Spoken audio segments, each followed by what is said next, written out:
Welcome back to the Speaking and Communicating podcast. I am your host, Roberta.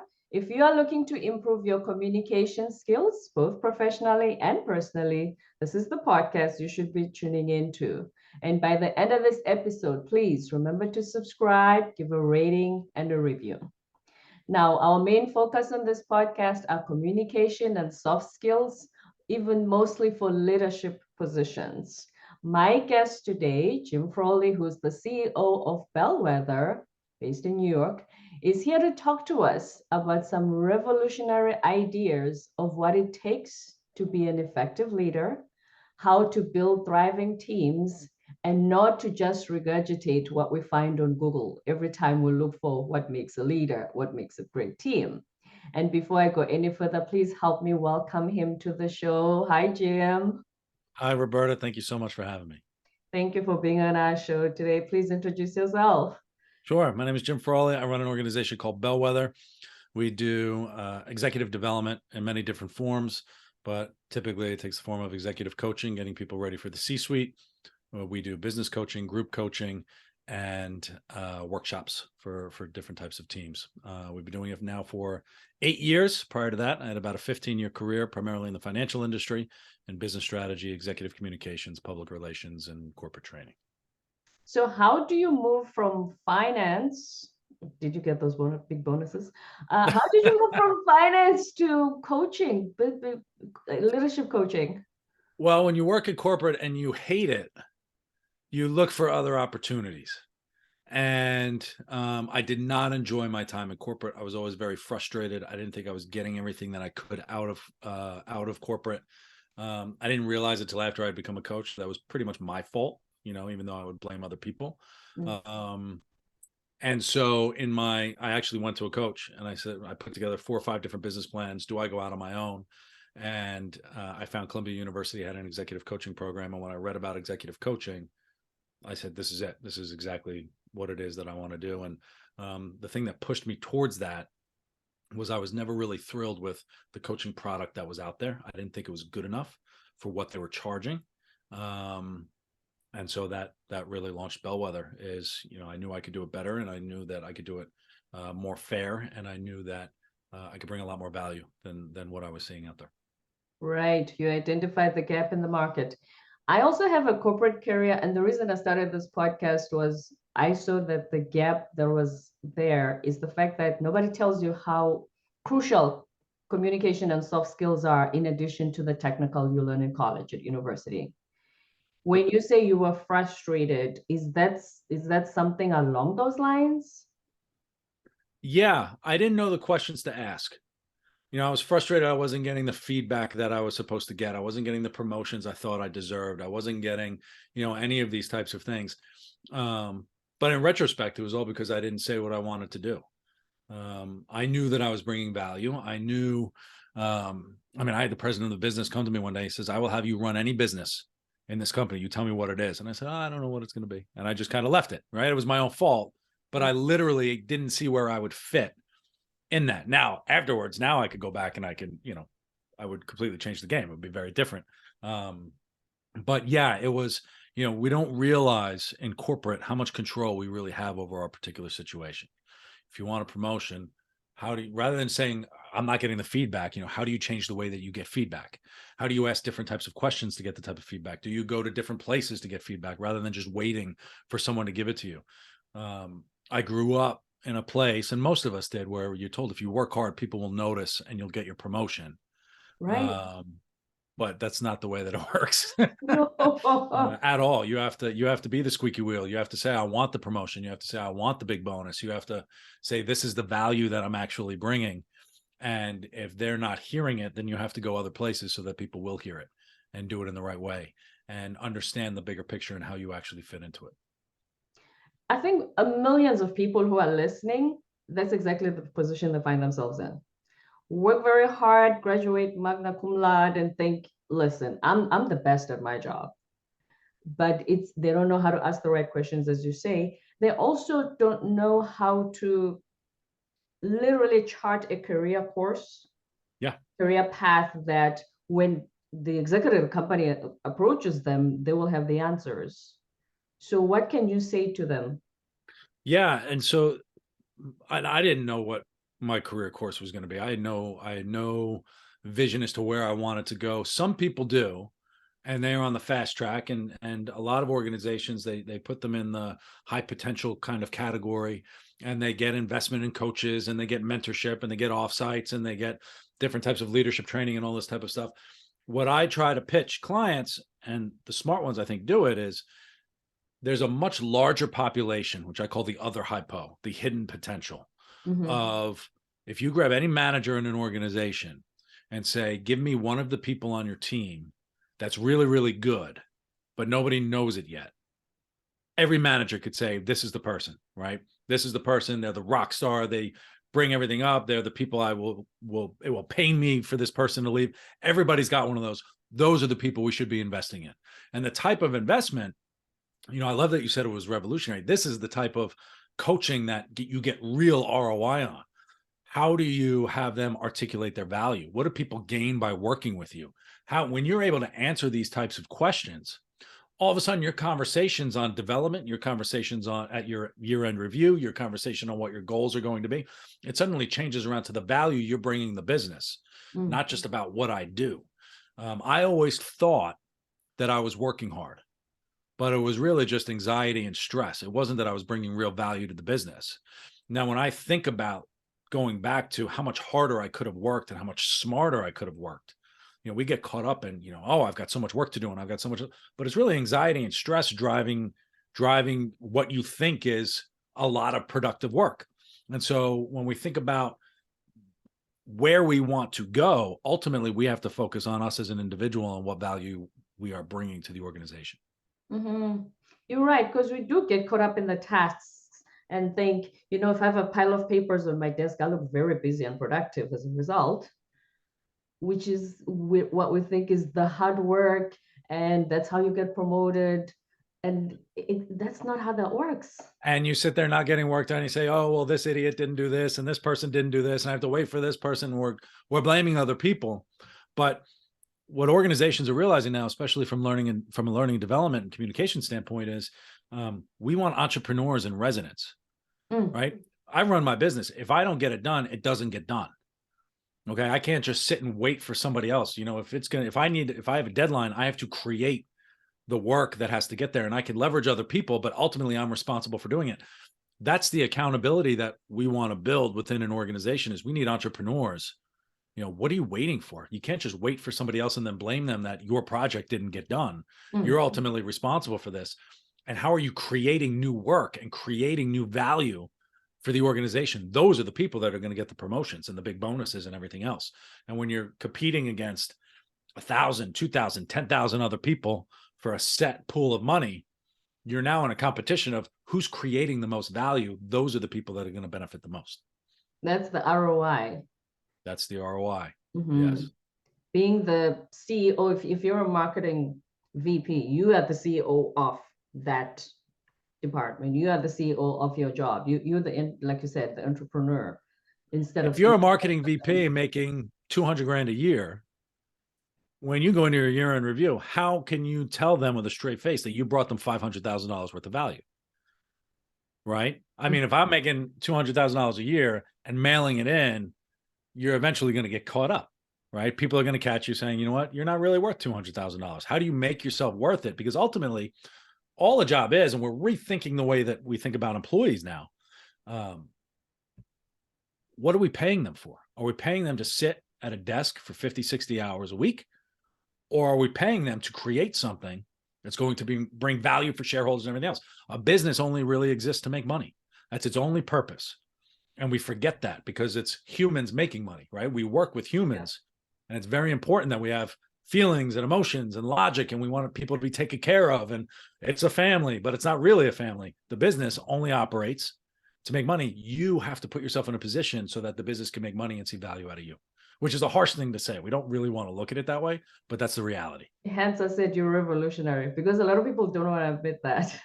No, nobody wants to. It's the elephant in the room. We know it. Yeah. We just don't want to admit it. Yeah. We don't want to admit it. That's right. Now, talking about leadership, okay, as I was saying earlier, one of the things that leaders are accused of not doing so well is giving constructive feedback, not being able to communicate what they expect. Because, like I said, one, the employees don't know how to ask great questions, but then leaders also don't know how to give great feedback so that I come out of your desk thinking, okay, I know exactly what Mr. Frawley expects me to do. I like what you just said is it comes down to expectations. So nobody likes to have difficult conversations, which is why nobody ever gives the feedback, because they never properly set expectations. So when people don't meet the expectations, you now have to tell them that they didn't meet the expectations that you didn't give them. So it's this roundabout circle, self-incriminatory type of feedback that you just don't want to give. And we don't want to have to defend this type of feedback because people are going to get defensive and everything else. So when we talk about leadership and communicating expectations, that's one of the first things that we will start with in terms of a leadership development program is how do you articulate, one, your expectations on other people, but your expectations also on how you like to receive information. How do you communicate your expectations on when you expect projects to be done? And we can break from a project to interpersonal to anything else within the organization. You, as leader of that group, you need to set and drive those expectations, one, but then uphold those expectations publicly, right? Because if you don't meet those expectations for whatever reason, other people will notice how they're treated if they don't meet the expectations. Right. You have to, what are the consequences for not meeting expectations is probably the better way to say it. So those are incredibly important. And the way to do that is to ask really, really good questions.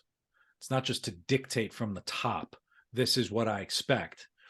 When we are able to ask really good objective questions, everybody knows there's nothing worse than going in front of a CEO and explaining to them that you didn't meet their expectations. It's the worst. I don't And want the to be first time there. that happens, it will never happen again. Okay. And I worked in finance where, you'd get something thrown at you if you didn't, people shout and foul language and everything. It was a different kind of world. When you have to look at anybody, whether it's a boss, a CEO, or even family members, that what the expectations were, you were very clear, and you didn't meet them. Nobody wants to admit that and say that to a group of people. So when you ask them, did you meet the expectations? And they have to say no, that will never happen again. And so communicating those expectations and communicating the consequences of not meeting them are very, very important. Mm-hmm. And now let's talk about teams. Okay, so you do team training as well. What would you say are the top 2 or 3 key elements that go into a thriving team, a team that works together, synergistic, everything is just smooth sailing, not smooth sailing, but when they work towards a common goal, they just work together, they just blend. Yeah. So we hire people for a reason. And we need to give them the space and agency to bring the value that we hired them for. And so when we're piecing together a team, some people might be really good at strategic thinking. Some people are really good at the project management. Some people are really good at the interpersonal, making sure people are working well together. We need to figure out what those skill sets are for the team and make sure that people are leveraging those in the best possible way. The thing I speak most to clients about who are off from a team perspective, people generally aren't able to speak in the way that they are most productive. And so psychological safety is a big topic that I'll bring up. Most people dismiss psychological safety because it sounds really soft and it sounds ridiculous. But when you explain it to what it is, most leaders will just say, oh yeah, that's exactly what we want. That's, what it is. Everybody should have a voice. Everybody should have an ability to talk about their expertise. Everybody should be able to come up with an idea.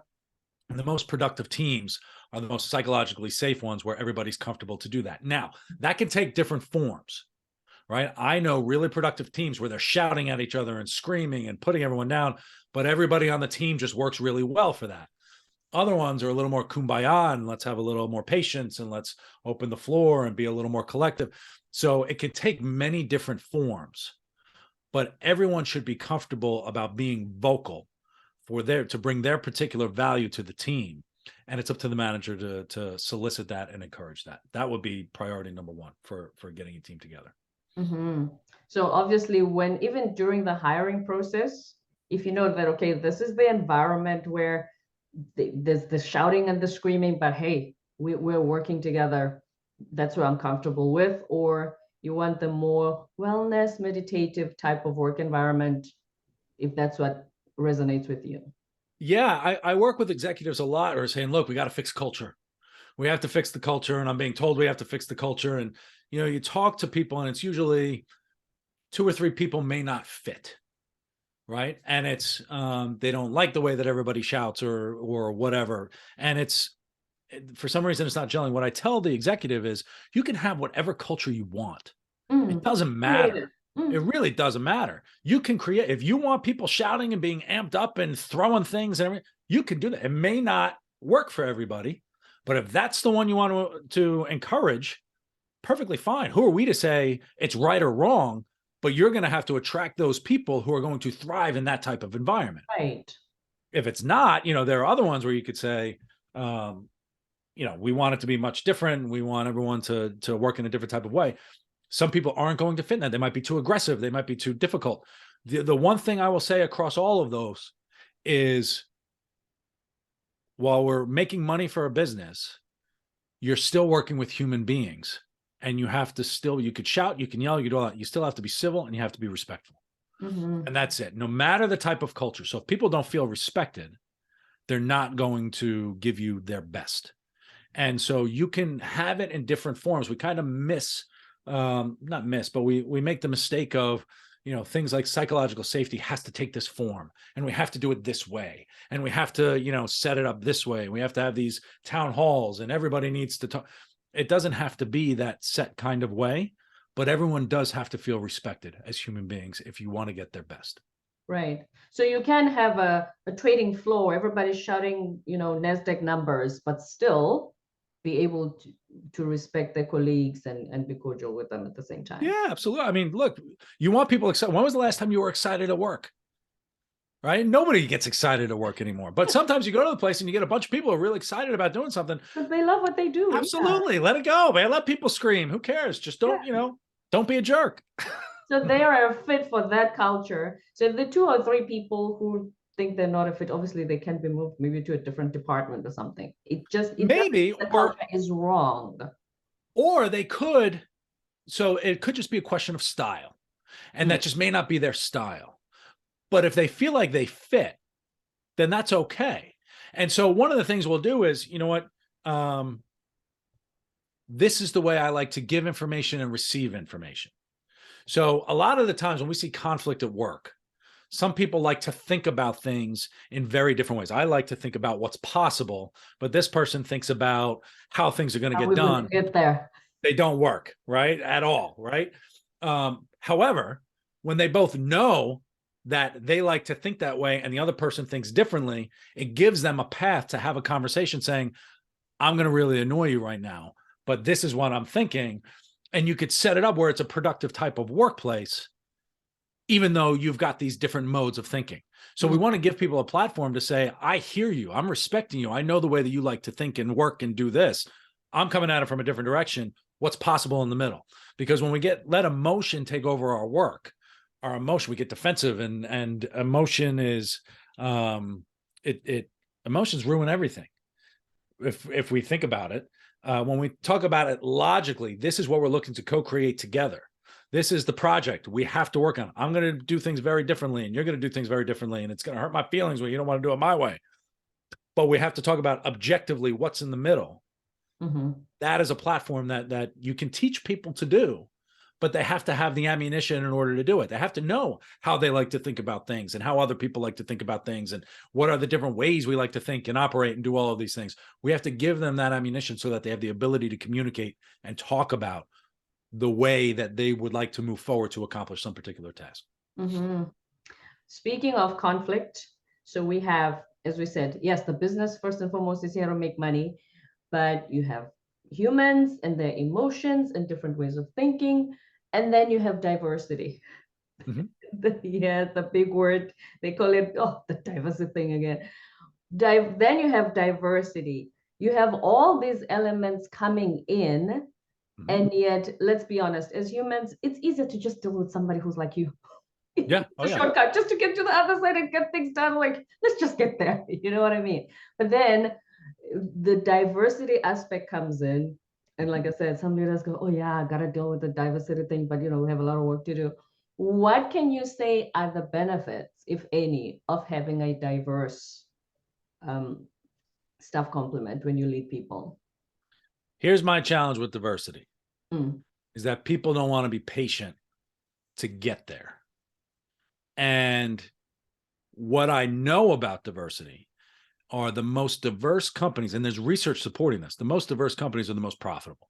right. And the reason you want that is because they bring a different type of cognitive diversity. Their experiences are different. They've got different angles. They've got different thoughts. And so the big challenge is organizations are waiting, say, we need more diversity, but where are you going to find it? So there's a process we have to go through in order to get it. It's incredibly valuable. It's incredibly important. And when we think about when I think about diversity too, it's not just diversity. Mm.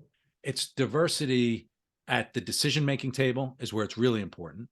It's diversity because these people are helping to dictate the vision of where you want to go. These people Right. are helping to dictate what's the people strategy and where are you bringing people in. So it's not about, people misinterpret diversity as we need 25% this, 25% that, 25% that. That's not what it is. It's more of we need these different perspectives to challenge the way that we're doing things. Now, to get a diverse leadership team in place takes time, right? Because let's be honest, most of the time it's been just a bunch of white guys running businesses, and that's it. And Historically, yeah. so, and it's going to be a bumpy road over Mm. time because now you're looking at a bunch of white men who are expecting to go into leadership positions, but we kind of have to put the brakes on that a little bit to say, we need diversity in leadership. So to be honest, white guys are kind of like, well, what's next for me? Right. I'm happy to be patient. Yeah. Mm. I'm happy to, I'm happy. Diversity is well and good, but don't slow down my individual, path. And that's a real challenge that organizations kind of have to face, but it's necessary for an organization to survive and thrive within the future. Is you're going to need these different types of perspectives to be nimble enough for the new economy. So it's a bumpy road. It's going to be a case by case basis, but it's a necessary one. It's one of those things that we really have to go through. Because I remember being at university, they talk about market share, let's increase market share. We're not penetrate new markets. So obviously, if you only have one perspective, how likely are you to know what even these new markets you want to tap into are looking for? Right. And it becomes inauthentic. Mm. Right. But it's not just even market share. It's, it's representation. It's, I have a friend who wrote a book about women in male dominated industries. And one of the stories was about a woman who became an executive, and they had never even thought to put a women's room on the executive floor. Wow. So she had to leave her heels outside of the bathroom so no men would walk into the bathroom. And so when you get such a narrow focus, and I love the story, well, I don't love it, but it's wild. What are you missing? Right? What are you missing in your little bubble of we've got a bunch of white men in our leadership team and that's it? And you know what? It's more than just kind of putting a token woman up there, or, you can't just do that. You need real conversation to say, guess what? You forgot this over here and you're missing this aspect over here and you're missing. The marketplace isn't going to wait for you to catch up. The marketplace is going to dictate it. You need to set up your teams and leadership teams in a position to be prepared for that when it comes. And we saw the pandemic just blew companies up. Those ones who could be nimble were the ones that are able to adapt. Almost, I call it adapting in motion. How are you adapting while you're in motion? You need those varying perspectives in your leadership team, on your board, to help you make those decisions very, very quickly. Right.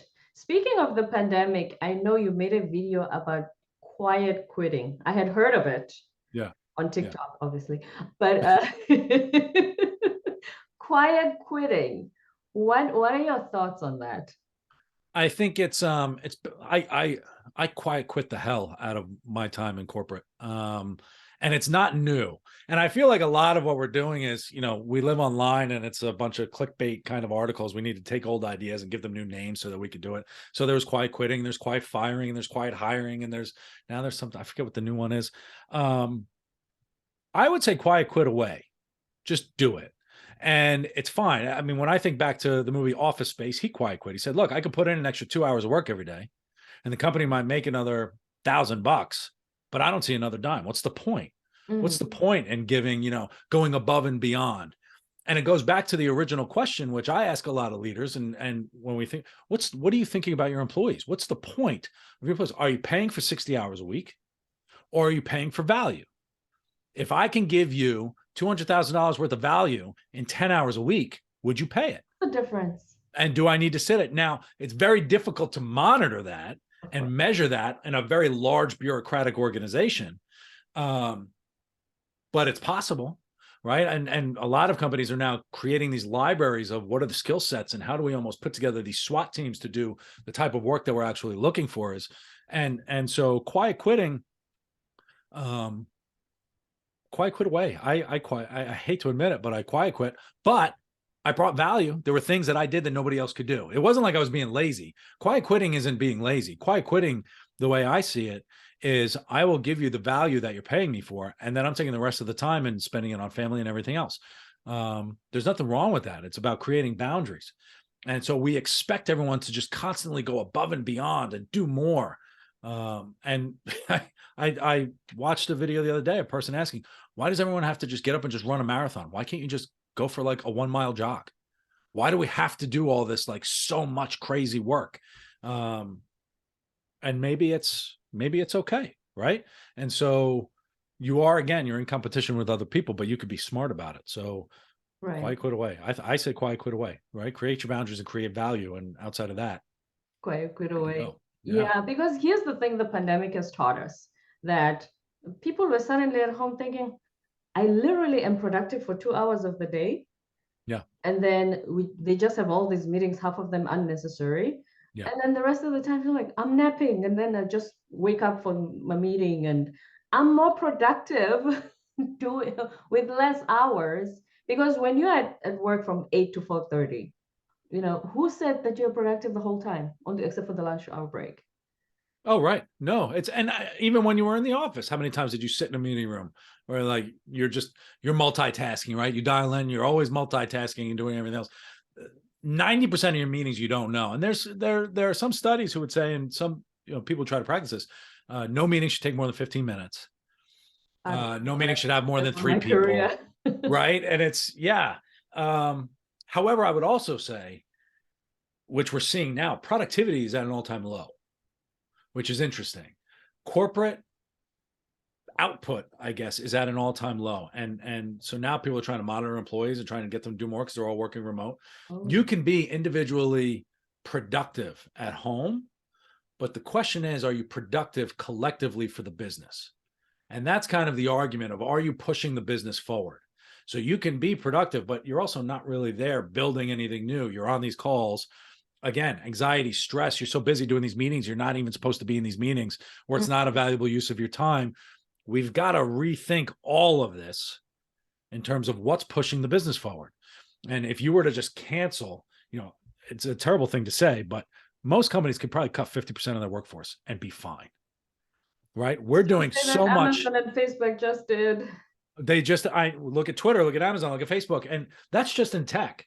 It's going to happen everywhere else, where you realize what's the value these people are really bringing. Do you need to, if you were to sit, and you can ask anybody, look at your calendar for today, you're triple booked on Zoom meetings, you probably could skip all of them, everything would be fine. That's the thing you were saying. So they schedule all these meetings. Is it a way to monitor if people are productive, but then they turn around and say productivity is low since the pandemic? Which one? Well, so they're monitoring them just by how often your mouse is moving or you're really logged in, which I would say is terrible, right? It's just not, it's not a productive. Once people start feeling like they're being policed, their motivation goes down and they're going to completely, how are you communicating the expectations of creating value and rethinking? And it's a very different way to think about your employees. So the focus is on the wrong, when you think that overall output from an organization is going down, and it took a major spike down in the middle of the pandemic. It went up a little bit in the pandemic and then it came down since like 1947, I think. It's like 80 years, the lowest in like 80 years. and they want to monitor employees and they're blaming the employees for not being productive, it's the wrong focus. The leadership, it should come down to leadership and communicating the expectations of where are you spending your time that's going to be most valuable for the business. And I remember being in corporate, I maybe needed to go to 1 or 2 of the 12 meetings I went to in a day, but I was expected to go there and I was told to go there and everything else. Finally, I just stopped going. I found my productivity ended up going up. Projects move forward faster. Trouble? You were not being insubordinate for not going to those meetings? No, most people don't notice, right? Most people don't know when you don't go to meetings. So here's another thing too, if you want to quiet quit, is just say, oh, I'm double booked. And nobody knows. But if you're going to be doing it, right, be selective in terms of where do I get the best visibility? And this is just real talk. Where do I get the best visibility? How am I going to be in front of the really important people? Will this help move anything forward? Are they going to be talking about anything at this meeting that's going to impact me negatively? So maybe I should probably go there. But outside of that, hey, I can't make the meeting. Can I get a quick update in terms of X? And continue with my work. And continue with create the value. That's it. Create the value. So that you can say, hours. Hey, yes. I made so much more progress on this than anybody else. Take a look. And that's how you start to articulate this value and bring value to the organization and say, I push this forward a lot more than anybody else. That for me makes a lot more sense than monitoring the clicking of mice. That's insane. Of course it does. Come on. That's That is insane. So is there anything else I haven't asked you when it comes to your executive leadership coaching that you want to share with us today? No, I would, we talked right before this, when I think about the 3 things that you really need to know from a leadership executive standpoint, you have to know how to ask really, really good questions. And a question is something objective where you don't know the answer, no judgmental statements. By doing that, you drive a psychologically safe environment, which we talked about. That's 1. Number 2, you have to think about the steps to get to a goal. So you're going to articulate a vision. You have to communicate the hell out of it. You have to revisit that vision on a monthly, quarterly basis and continually communicate that and understand all of the steps to get there so that you can effectively lead your teams. Those are the really important things to differentiate a really good executive in 2023 and beyond. And one more thing, again, summarize for us what makes a team thrive. Psychological safety in a nutshell, right? We need everyone to be respected and feel comfortable so that they can bring the value that we hired them for. And so no matter the environment that you want to drive, you could drive whatever environment you want, crazy, soft, psycho, nuts, loud, whatever. Yeah. That's fine. That's just culture. Culture becomes something. It's what culture is the result of a collective group.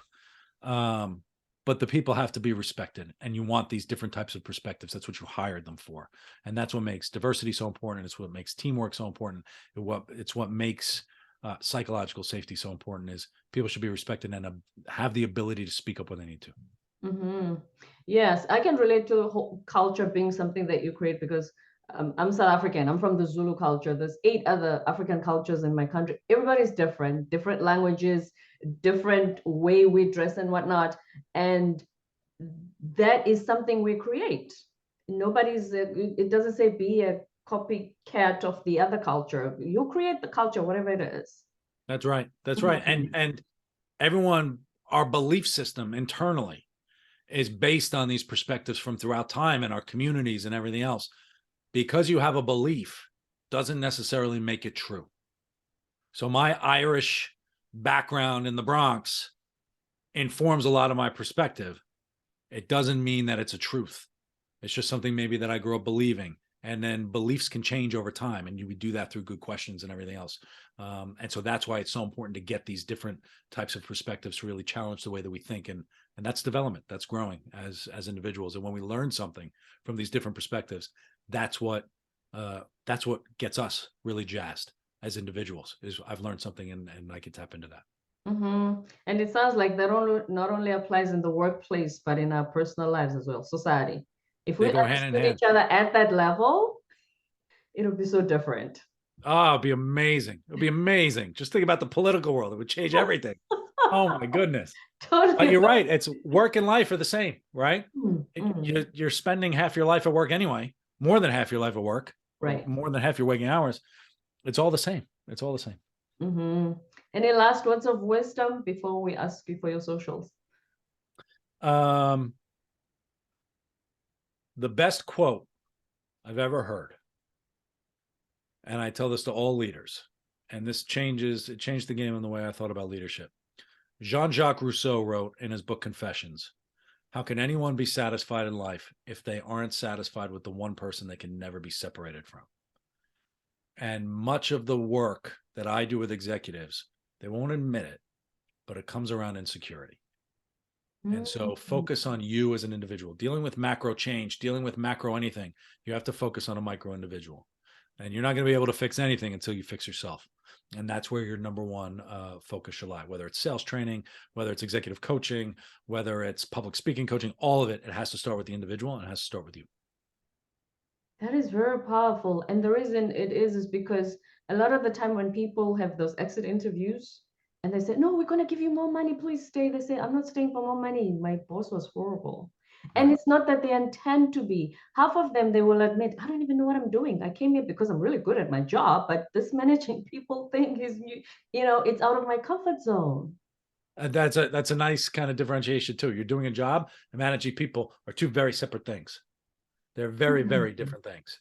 And so we have to understand the motivations and desires and everything else and really good questions to get other people to bring their best. Again, beliefs. You believe this is the best way to do it, doesn't make it a truth. Let other people in the way that they believe it could also be a good way to do something as well. Mm-hmm. Words of wisdom from Jim Frawley, the CEO of Bellwether, the executive leadership coaching and team coaching company. Thank you very much for being with us today. This has been an amazing conversation. You've changed a lot. Thank you so much. So much. Different topics. Perfect. Thank you so much. Thank you. And before you go, my pleasure. Before you go, where can we find you on the socials? On social, Jim Frawley, NY, Frawley. And the website is bellwetherhub.com. Bellwetherhub.com. Thank you very much, Jim. Don't forget to subscribe, give a rating and a review, and we'll be with you next time.